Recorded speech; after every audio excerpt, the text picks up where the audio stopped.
श्रीमद् भगवद गीता अध्याय 2 प्रवचन क्रमांक 58 श्लोक क्रमांक 13। ओम त्र्यंबकं यजामहे सुगंधिं पुष्टिवर्धनम् उर्वारुकमिव बन्धनान् मृत्युर्मुक्षीयमामृतात् चिन्मयं व्यापि यत्सर्वं त्रैलोक्यं सचराचरं तत्पदं दर्शितं येन तस्मै श्रीगुरवे नमः। वसुदेवसुतं देवं कंसचानूरमर्दनं देवकी परमानंदं कृष्णं वंदे जगद्गुरुम्। ओम तत्सत। भगवान श्री कृष्ण आत्मा की नित्यता का प्रतिपादन करने के अनंतर अब आत्मा के निर्विकारता का प्रतिपादन करते हुए उस निर्विकारी के लिए शोक करना सर्वथैव अनुचित ही है, यह कहते हैं। देहिनोऽस्मिन्यथा देहे कौमारं यौवनं जरा तथा देहांतर प्राप्ते धीरस्तत्र न मुह्यते। अन्वयार्थ। यथा अस्मिन् देहे देहिनः कौमारं यौवनं जरा तथा देहांतर प्राप्तिः तत्र धीरः न मुह्यते। भगवान श्री कृष्ण कहते कि हे अर्जुन, इस देह में जीवात्मा को बाल्यावस्था, युवावस्था एवं वृद्धावस्था, ये 3 अवस्थाएं प्राप्त होती हैं। ठीक वैसे ही देही माने जो आत्मा है उसको देहांतर की प्राप्ति होती है, माने अन्य देह मिलता है। उस विषय में धीर पुरुष कभी भी मोहित नहीं होते। अब इसका सविस्तर विचार करते हैं। यथा अस्मिन् देहे देहिनः कौमारं यौवनं जरा, जैसे इस देह में जीवात्मा को ये 3 अवस्थाएं प्राप्त होती है, बाल्यावस्था, युवावस्था और वृद्धावस्था। पूर्व श्लोक की व्याख्या सुनकर अर्जुन के मन में यह संदेह आया होगा कि आत्मा भले ही नित्य हो किंतु शरीर का त्याग करते समय तो उसे दुख होता ही होगा ना। इसलिए भगवान हम सबके अनुभव का दृष्टांत देकर कहते हैं। भगवान ने यहां पर देह और देही ये 2 शब्द दिए हैं। यह जो स्थूल देह है वह 5 भौतिक है। क्षितिजल पावक गगन समीरा पंचरचित यह अधम शरीरा। गोस्वामी जी ने कहा ये 5 महाभूतों से बना हुआ देह है और यह जिसके आधार पर टिका है वह जीवात्मा देही है। जीवात्मा परमात्मा का अंश है, अतः अविनाशी है और यह देह प्रकृति का अंग है, अतः विनाशी है। इस देही के पास 3 देह हैं। कौन कौन से? स्थूल देह, सूक्ष्म देह एवं कारण देह। उसकी संक्षिप्त व्याख्या हमारे शंकराचार्य जी महाराज द्वारा रचित तत्वबोध नामक प्रकरण ग्रंथ के अनुसार इस प्रकार है। उस तत्वबोध ग्रंथ पर भी चिंतन करने का हमारा विचार है। अब देखते हैं सब कब मिलेगा। स्थूल शरीर तत्वबोध में स्थूल शरीर की व्याख्या इस प्रकार की गई है। पंचीकृत पंच महाभूतैः कृतं सत्कर्मजन्यं सुख दुःखादि भोगायतनं शरीरम् अस्ति जायते वर्धते विपरिणमते अपक्ष्यते विनश्यति इति षड्विकारवत् एतत् स्थूल शरीरम्। इसका अर्थ है जो पंचकृत पंच महाभूतों से बना है और सत्कर्मों का फल है, सुख दुख भोगने का स्थान है और 6 विकारों वाला है, उसका गर्भ में अस्तित्व भासना, जन्म होना, बढ़ते रहना, शरीर की संपूर्ण बाढ़ होना, फिर शरीर में वृद्धावस्था आना और अंत में नष्ट होना, ये 6 विकार इस स्थूल देह के होते हैं। वैसा ही हमारा एक सूक्ष्म शरीर भी है और कारण शरीर भी है। सूक्ष्म शरीर की व्याख्या इस प्रकार की गई है। अपंचीकृत पंच महाभूतैः कृतं सत्कर्मजन्यं सुख दुःखादि भोग साधनम् पंच ज्ञानेन्द्रियाणि पंच कर्मेन्द्रियाणि पंच प्राणादयः मनश्चैकं बुद्धिश्चैका एवं सप्तदश कलाभिः सह यत्तिष्ठति तत् सूक्ष्म शरीरम। जो अपंचीकृत पंच महाभूतों से बना हुआ है वह यह भी पुण्य कर्मों का फल है, सुख दुख भोग का साधन है और जो 17 तत्वों से बना है, जैसे पंच ज्ञानेन्द्रिया, पंच कर्मेंद्रिया, पंच प्राण, मन एवं बुद्धि इत्यादि से बना हुआ है, इसलिए इसको सूक्ष्म शरीर कहते हैं। अब तीसरा शरीर है कारण शरीर। अनिर्वाच्य अनादि अविद्या रूपम शरीर द्वयस्य कारणम कारण मात्रम सत्स्वरूप अज्ञानम निर्विकल्पक रूपम यद अस्ति तत्कारण शरीरम।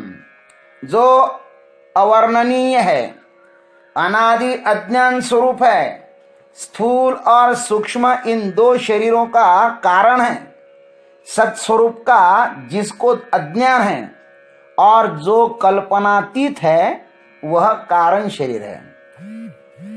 इस श्लोक में भगवान स्थूल शरीर की व्याख्या कर रहे हैं, सूक्ष्म और कारण शरीर की नहीं।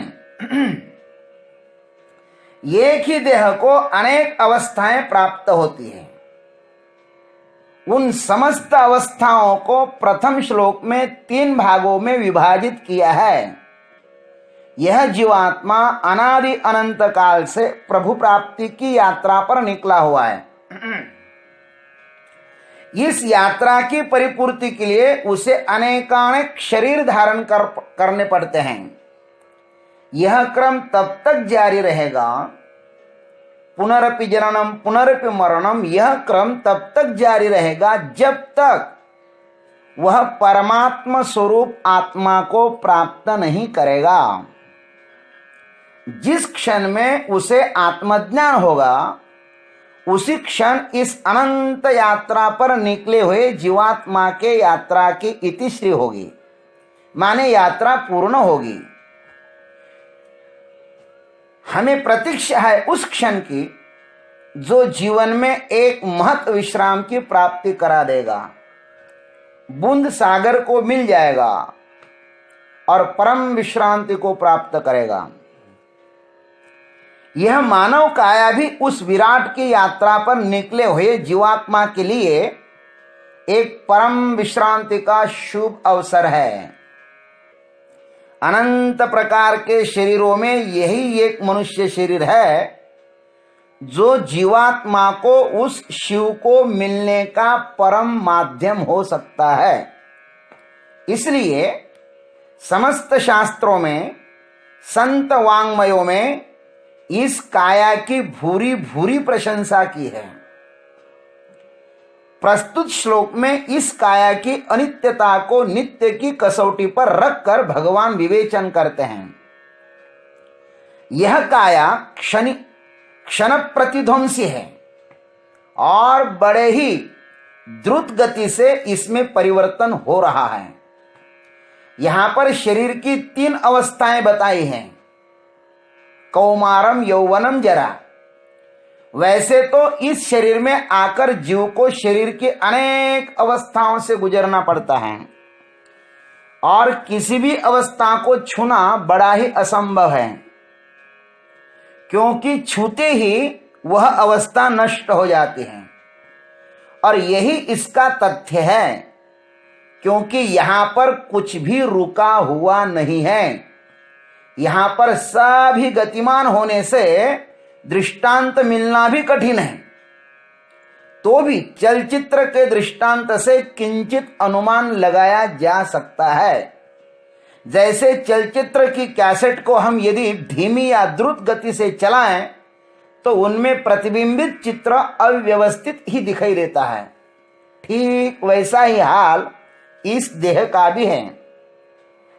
जैसे कैसेट सतत चले तो ही चित्र दिखाई दे, वैसे ही यह काल सतत चल रहा है। अतः यह संसार सुव्यवस्थित दिखाई दे रहा है। इसकी गति थोड़ी भी यदि कम ज्यादा हो जाए तो सब संसार बिखर जाएगा। भागवत जी के 3 स्कंद में शरीर की अनेक अवस्थाओं का वर्णन किया गया है। वहां पर कपिल महाराज ने अपनी मां देवहूति जी को बताया है। बहुत सुंदर बातें बताई, आप लोग पढ़िएगा। उसमें से रज और वीर्य का जिस दिन मिलन होता है वह इस शरीर की प्रथम अवस्था है। यहीं से इस शरीर का शुभारंभ है। अब इसका अंतिम गंतव्य मृत्यु है। मृत्यु तक यह देह हर क्षण तीव्र गति से बढ़ रहा है। इसमें हर क्षण परिवर्तन हो रहा है। हर क्षण यह देह जन्म और मौत को प्राप्त हो रहा है। यदि कोई इस देह का प्रथमावस्था से लेकर चित्र खींचे और हमें दिखाए कि यह आपका फोटो है बचपन का, गर्भावस्था का, तो खुद हमको भी इस पर भरोसा नहीं होगा। किंतु सत्य तो यही है, इसके बिना यह देह असंभव ही है। 9 महीने के अनंतर इसका मां के उदर से जन्म होता है। तब तक तो भीतर बहुत कुछ दिव्य घटनाएं घटी हुई होती हैं। यह शरीर भी इस सृष्टि का एक अद्भुत चमत्कार है। भगवान ने इस देह की गर्भावस्था की अवस्था नहीं बताई। इस श्लोक में भगवान ने इस देह की गर्भावस्था की अवस्था नहीं बताई। मां के गर्भ से जब बाहर आए तब जन्म से प्रारंभ किया है। जन्म से मौत तक केवल 3 ही अवस्था बताई है, लेकिन उसमें भी कौन सी अवस्था कब प्रारंभ होती है यह नहीं बताया और बता भी नहीं सकते। हमारी पहली अवस्था मरकर दूसरी कब प्रारंभ होती है यह भी इस देह के भीतर बैठे हुए जीव को पता नहीं चलता। यही है प्रभु की किमया, जादूगिरी। यह देह रुका हुआ नहीं है, इसमें सब हो रहा है। इस तेज रफ्तार से दौड़ रहे शरीर की अवस्थाओं को जानने वाला अपने भीतर जीवात्मा के रूप में बैठा हुआ है।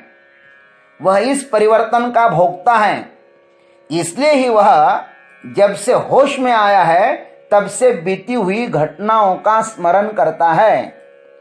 भोक्ता और स्मरता एक ही है, क्योंकि अनुभव करने वाले को ही स्मरण होता है।